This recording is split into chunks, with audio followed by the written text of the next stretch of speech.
Hello, my horizontal lovers. This is day 9 of my 28-day video challenge. I just went to a sound bath meditation at the Pyramids of Chi, so I'm feeling a little bit half in this world, half in liminal space. Maybe I need a nap, maybe I need a meal, maybe I need to put my feet on the dirt to ground a little bit more. But what I wanted to talk about today is reframing words that have been used to harm us. I had a boyfriend who was a bit more on the reckless side. Comes from an addictive family, has addictive tendencies himself, and I was much more and am much more careful than he is.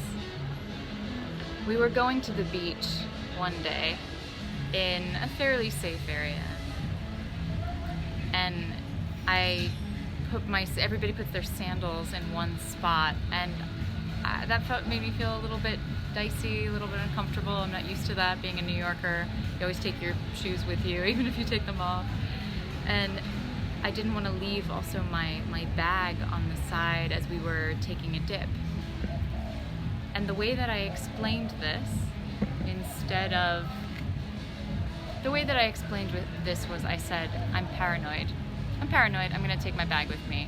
I'm paranoid, I want to lock the car. I'm paranoid. So he said, oh, well, nothing ever happens here. It's completely safe here. It's all fine, in such a way that kind of gaslit me, in such a way that insinuated that I was a bit too intense or a bit crazy or a bit over concerned, or the word that I used, paranoid. It's a word that I felt he would use against me, so I used it against myself first. So one day, maybe a few weeks after that day that I insisted on taking my stuff with me to the water, he went to surf and he left his things and he got robbed.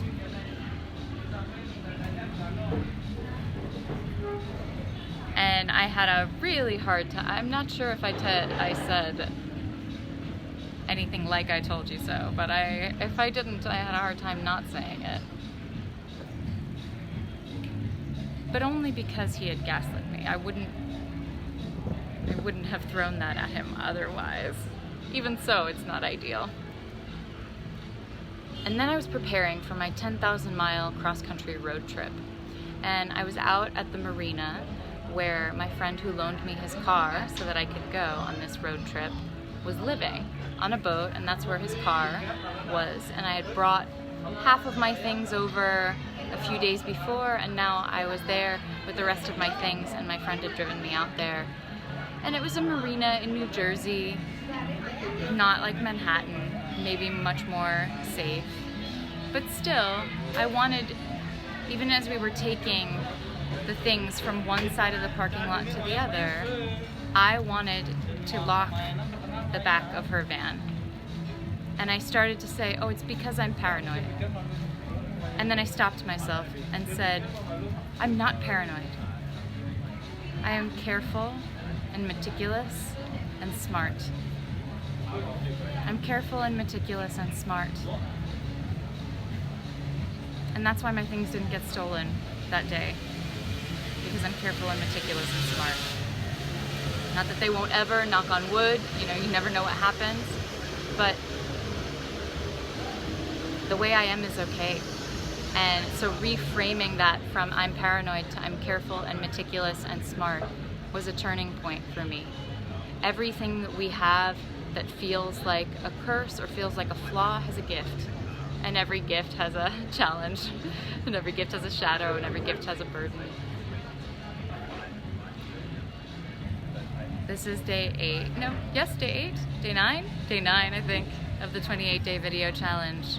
If you enjoy this, you'll love our conversations on Horizontal with Lila. Listen to the podcast, and then Also, join us next week on Wednesday night.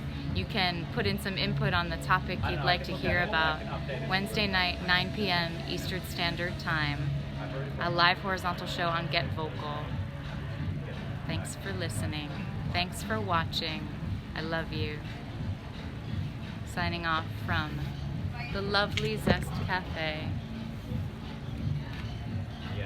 in beautiful Ubud.